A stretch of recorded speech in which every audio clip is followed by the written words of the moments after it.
Candlesticks आपने पढ़ लिया। उसके बाद आप जब मार्केट को देखते हो तो मैंने आपको अभी कुछ पैटर्न जैसे दिखाए थे, राइजिंग वेज, फॉलिंग वेज, एक पहाड़ जैसा पैटर्न बना हुआ था। ओके, आपको थोड़ा सा ऐसा लग रहा हो कि कॉम्प्लिकेटेड वर्ड्स जैसी या कुछ है, नहीं, सिंपल वर्ड्स में, ज़्यादा कुछ कॉम्प्लिकेशन नहीं है। ये कंटेंट अभी अपन को यहाँ पर देखने को मिलेगा, सीखने को मिलेगा। तो आप भी अपना कॉपी पेन उठा के बैठ जाओ और इस चीज़ को सीखना स्टार्ट करो।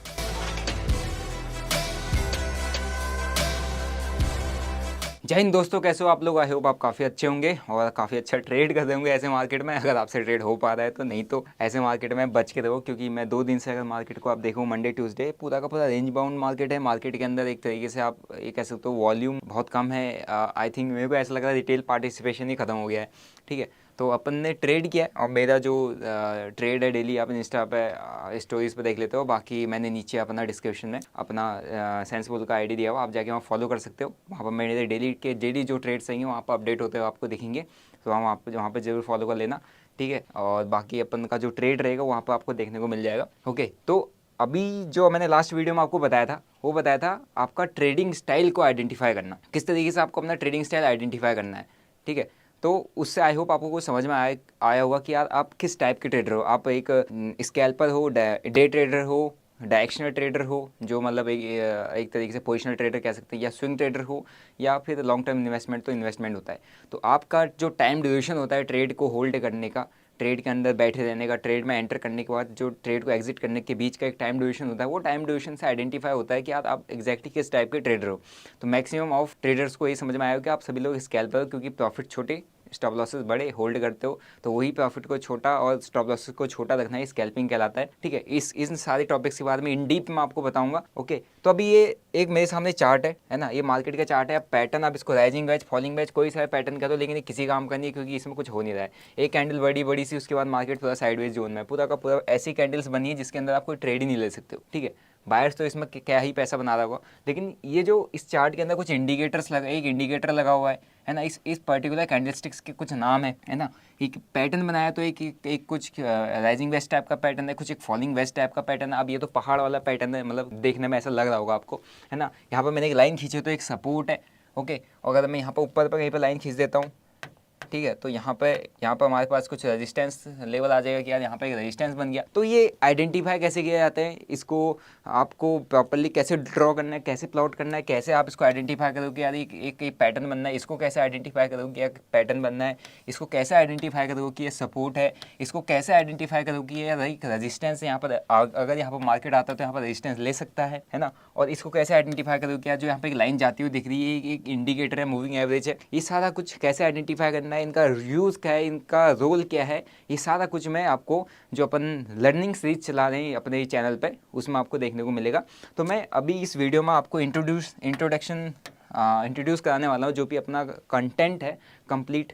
ये जो लर्निंग सीरीज हमारी डेली चलेगा, बैक टू बैक वीडियोस आपको रेगुलर बेसिस पे आएंगी। तो आप ध्यान से थोड़ा सा टाइम लेके वीडियोस को देखो और सीखो, और अपने बलबूते पे, अपने दम पे इंडिपेंडेंट होकर ट्रेडिंग करो। ठीक है, आपको किसी एक और टीपीआई सिर्फ जी से जुड़ने जानने का, इधर उधर जाके आलतू फालतू लॉस करने की जरूरत नहीं है। ठीक है, तो सीख के करोगे तो काफ़ी सही रहेगा। तो मैं एक बार आपको कंटेंट बता देता हूँ ताकि आपको थोड़ा सा इंटरेस्ट बढ़े। हाँ यार, ये कंटेंट अभी अपन को यहाँ पर देखने को मिलेगा, सीखने को मिलेगा। तो आप भी अपना कॉपी पेन उठा के बैठ जाओ और इस चीज़ को सीखना स्टार्ट करो। ओके, तो मैंने यहाँ पे एक कंप्लीट आपको कंटेंट यहाँ पर मैंने दिया हुआ है कि मैं क्या क्या जो अपना एक पहला फर्स्ट सीरीज जो चलेगा उसमें मैं आपको क्या क्या डिलीवर करने वाला हूँ, ताकि आपको एक समरी मिल जाए कि यार अपने को क्या क्या चीज़ें नेक्स्ट वीडियोस में सीखने को मिलेंगी। पर्टिकुलर एक एक टॉपिक पे एक एक दिन का अपना वीडियो रहेगा। ओके, तो मैं आपको एक बार इंट्रोड्यूस कर देता हूँ कि मैंने क्यों ये टॉपिक्स रखे हुए हैं और इसका रोल क्या है, ये कैसे आपको हेल्प कर सकता है लर्निंग में। फर्स्ट अपना टॉपिक है सपोर्ट एंड रेजिस्टेंस। आप इसको सपोर्ट एंड रेजिस्टेंस कह सकते हो, बेसिक्स, मतलब एक तरीके से support and resistance as well as demand and supply zone. Support and resistance जो होता है डिमांड सप्लाई जोन के बेसिस पे ही बनता है, तो मोस्ट इंपॉर्टेंट टॉपिक है। देन हम जाएंगे फेसेस इन द मार्केट। ठीक है, कंसोलिडेशन, और एक मार्केट होता है, ट्रेंडिंग होता है, फिर कंसोलिडेट करता है ना। तो अलग अलग मार्केट के फेस होते हैं, उन फेस को कैसे अंडरस्टैंड किया जाता है वो इस टॉपिक में आ जाएगा। फिर आ जाएगा current market trend and ranges. Market के अंदर आप ट्रेंड को कैसे आइडेंटिफाई करते हो, कैसे आप मार्केट को रेंज, जब मार्केट में रेंज बनता है तो उसको कैसे आइडेंटिफाई करना है, ये सारा कुछ इस टॉपिक के अंदर आपको देखने को मिलेगा। फिर आता है कैंडलस्टिक पैटर्न, मोस्ट इंपॉर्टेंट, क्योंकि आप मैं कंप्लीट अभी यहाँ पे टेक्निकल एनालिसिस के बारे में आपको बताने वाला हूँ। तो ये जो पूरा कंप्लीट यहाँ पे कंटेंट है ये सारा कुछ टेक्निकल एनालिसिस के ऊपर है। तो आपको यहाँ पे टेक्निकल एनालिसिस सीखने को मिलेगा। तो टेक्निकल एनालिसिस का जो रीड बोला जाता है, जो रूट बोला जाता है ना, वो है कैंडलस्टिक पैटर्न। तो कैंडलस्टिक्स पैटर्न्स को कैसे ट्रेड करना है, कैसे कैंडलस्टिक्स पैटर्न मार्केट में आपके लिए काम करते हो, कितना % काम करती है, पूरा नॉलेज ये पूरा इस टॉपिक में आपको मिल जाएगा। फिर आता है कैंडलस्टिक एनालिसिस टेक्निक्स। मतलब एक कैंडलस्टिक अगर बनती है, ठीक है, तो आपने देखा होगा अगर आप एक डोजी कैंडल या एक हैमर कैंडल को देखते हो, तो कभी आपको जैसे हैमर कैंडल अगर आपको बना है, एक आपको परफेक्ट हैमर कैंडल ये बन गया, लेकिन यही अगर इतना छोटा अगर बॉडी बन जाता है, इतना लंबा विक बन जाता है, तो ये हैमर नहीं है। तो यहाँ पे अलग अलग टाइप के एक पर्टिकुलर कैंडलस्टिक के भी काफ़ी सारे टाइप्स होते हैं, है ना। तो उस कैंडलस्टिक्स को भी रीड करना, उन कैंडलस्टिक्स को भी अंडरस्टैंड करना, वो सारा हम कैंडलस्टिक एनालिसिस टेक्निक्स में आपको बताऊंगा। फिर आते हैं एनालाइजिंग चार्ट पैटर्न्स। अब कैंडलस्टिक्स आपने पढ़ लिया, उसके बाद आप जब मार्केट को देखते हो, तो मैंने आपको अभी कुछ पैटर्न जैसे दिखाए थे, राइजिंग वेज, फॉलिंग वेज, एक पहाड़ जैसा पैटर्न बना हुआ था, ठीक है, क्योंकि अब मार्केट ऐसी चल रहा है, भाई हम क्या करें। तो वो पैटर्न्स को कैसे रीड करते हो, वो पैटर्न्स को कैसे आप आइडेंटिफाई करते हो, वो सारा कुछ हम किस में सीखेंगे, एनालाइजिंग चार्ट पैटर्न्स। फिर आता है एग्जामिनिंग मार्केट वॉल्यूम।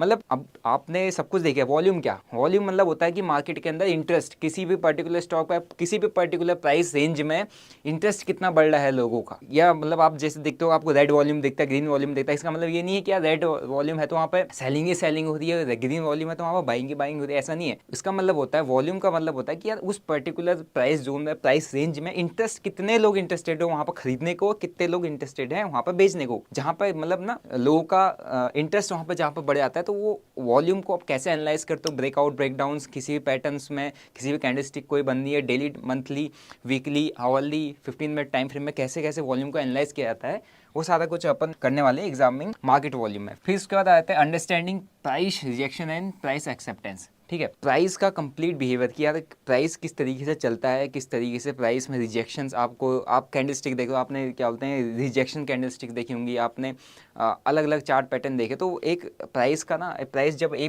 पॉइंट से बी पॉइंट अगर एक प्राइस को मूव करना है, तो अलग अलग तरीके से एक उसका चलने का एक तरीका होता है, ठीक है। ए पॉइंट से अगर बी पॉइंट ज़्यादा, तो उसको अंडरस्टैंड करना, उसमें कहाँ पे आपको किसी ट्रेड में अगर आप घुस रहे हो, तो कहाँ पर आपको किसी ट्रेड में एग्जिट कर जाना चाहिए। अगर आपका टारगेट नहीं मिला, आपको ट्रेड फंसा रहा है, वहाँ पर कुछ इस टाइप की कैंडलस्टिक्स बननी है, इस टाइप का पैटर्न बनना है, इस टाइप के रेंज में अटका पड़ा है, तो वहाँ पर आपको कहाँ पर अपने आपको डिसीजंस आपको बनाने की, यार यहाँ पर मुझे ट्रेड में रुकना है या एग्जिट कर जाना है, वो सारा हम एनालिसिस करेंगे, वो सारा हम सीखेंगे, understanding price rejection and price acceptance. फिर उसके बाद आ जाता है जो अपना नेक्स्ट टॉपिक है, वो है रिस्क मैनेजमेंट, ठीक है। क्योंकि यार देखो, आप ऑप्शन बायर हो, स्टॉक में भी ट्रेड करते हो, या ऑप्शन सेलर तो बहुत कम रहते हैं, क्योंकि यार सिंपल सा फंड है, ऑप्शन सेलिंग कर दो तो मोटा पैसा चाहिए, कम कैपिटल है, आप हर किसी के दिमाग में रहता है छोटा कैपिटल है, उसको हम धीरे धीरे करके बड़ा करेंगे। और क्या क्या करेंगे, फिर हम अपना 1 लाख का 2 बनाएंगे, 2 का 4 बनाएंगे, 4 का 8 बनाएंगे। हर किसी के दिमाग में ऑप्शन बाइंग के लिए यही एक मिथ रहता है, और यही यहाँ पर बर्बाद कर देता है सभी को। तो ये सारा कुछ आने के बावजूद भी आपका अगर रिस्क मैनेजमेंट खराब है, आप कुछ नहीं कर सकते मार्केट में, क्योंकि ये बहुत इंपॉर्टेंट है। ओके, रिस्क मैनेजमेंट का चलेगा। इसके बाद फिर आ जाएंगे ऑप्टिमाइजिंग पोजीशन साइजिंग, ठीक है। मतलब सिंपल सा है कि यार पोजीशन साइज होता है ना, कि यार मैक्सिमम लोग, हम भी जैसे अपन ट्रेडर हैं, तो पोजीशन साइजिंग में कभी ना कभी गलती हो जाती है। जैसे कभी कोई ट्रेड अपन ने लिया और वहाँ पे फर्स्ट ट्रेड हमें लॉस हो गया, ओके। फर्स्ट ट्रेड जैसे 5 लाख से ट्रेड डाला, फर्स्ट ट्रेड में मेरे को 50,000 का लॉस हो गया। मेरे दिमाग में कहीं ना कहीं आएगा यार अब 10 से मार, एक ही स्कैल्प में क्या हो जाएगा, ये जो 50,000 है, ये एक स्कैल्प, अगले स्कैल्प मैंने 10% बुक किया, तो 10 लाख का 1 लाख 10% में 1 लाख बनेगा, और तुरंत मेरा 50,000 का लॉस कवर होकर 50,000 के प्रॉफिट में आ जाएगा। ये हर किसी के दिमाग में आता है कि अभी ये चीज़ मेरे साथ हुई है, तो चलो क्वांटिटी बढ़ा देते हैं। कभी किसी के दिमाग में नहीं आता है चलो क्वांटिटी को रिड्यूस किया जाता है, क्वांटिटी को मैनेज किया जाए, वो सारा कुछ अपन इसमें सीखेंगे, ओके। फिर उसके बाद आते हैं इंपॉर्टेंस ऑफ स्टॉप लॉस। अब हर एक सेगमेंट में आप अगर स्टॉक ट्रेडिंग करते हो, स्टॉक ट्रेडिंग में ठीक है, स्टॉक ट्रेडिंग में आप एक पर्टिकुलर प्राइस पे स्टॉप लॉस को लगाते हो, तो वहीं पे लगता है, ठीक है। वहाँ पर कोई आपका ऐसा नहीं कि यार आप प्राइस अगर खड़ा आएगा तो प्रीमियम डीके हो जाएगा, ऐसा नहीं है ना। आप अगर फ्यूचर्स में स्टॉप लॉस लगाते हो, वहाँ पर अलग कॉन्सेप्ट है। लेकिन आप अगर ऑप्शन बायर हो और ऑप्शन बाय में स्टॉप लॉस लगाते हो प्रीमियम स्पॉट चार्ट पे, जहाँ पर हमारा निफ्टी चल रहा है और उसका एट द मनी का प्रीमियम चल रहा है, निफ्टी खड़ा रहेगा, एट द मनी का प्रीमियम वहीं पे गिर जाएगा, या थोड़ा सा slightly out of the money का प्रीमियम वहीं पे गिर जाएगा, आपका स्टॉप लॉस की ऐसी तैसी हो जाती है वहाँ पे। तो वो सारा कुछ हम इसमें सीखने वाले हैं, importance of stop loss. In points को आप नोट कर लो, ये सारी चीज़ आपको टॉपिक वाइज मिलेगा। उसके बाद आते हैं trading stop loss and techniques, techniques. Okay, stop loss है, स्टॉप लॉस के बाद ट्रेलिंग स्टॉप लॉस, कैसे आपको स्टॉप लॉस को ट्रेल करना होता है, प्राइस एक्शन के बेसिस पे, इंडिकेटर्स के सपोर्ट के बेसिस पे, है ना, मूविंग एवरेज के सपोर्ट लेते हुए, सपोर्ट के बेसिस पे आप कैसे अपने स्टॉप लॉसेस को ट्रेल करते हो। फिर आता है maintaining trading records for success, मतलब एक तरीके से ट्रेडिंग जर्नी, सिंपल सी बात है, आप ट्रेडिंग का रिकॉर्ड अपना कैसे मेंटेन करते हो। ओके, आपको थोड़ा सा ऐसा लग रहा हो कि कॉम्प्लिकेटेड वर्ड्स जैसी या कुछ है, नहीं, सिंपल वर्ड्स में, ज़्यादा कुछ कॉम्प्लिकेशन नहीं है, बट इसके अंदर एक टॉपिक के बारे में अगर आपको बताऊंगा तो आपको थोड़ा और डीप में समझ में आएगा। फिर इसके बाद हम आ जाएंगे इंडिकेटर्स में।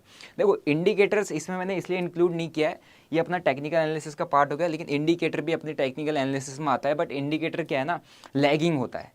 कोई सा भी इंडिकेटर को डाटा के बेस पे चल रहा हो, आपका डाटा रीड करेगा, बैक जो पिछला डाटा है उसके बेसिस पे आपको आगे का एक प्रोजेक्शन दिखा देगा, लगा सकते हो कि यार हाँ, प्रीवियस टाइम पर इस इंडिकेटर पर इस जगह पर मार्केट ने सपोर्ट लिया तो बाउंस बैक दिया है, अब भी हो सकता है, प्रोबेबिलिटी है। तो इंडिकेटर्स पर कंप्लीट स्ट्रेटजीज होती हैं, अलग अलग डिफरेंट टाइप की स्ट्रेटजीज। आप मूविंग एवरेज पे जाओ, जैसे मैं हूँ 9 EMA यूज़ करता हूँ, तो वहाँ पे एक 9 EMA कहीं ना कहीं मेरे को एक हेल्प करता है, सपोर्ट करता है प्राइस एक्शन को समझने में।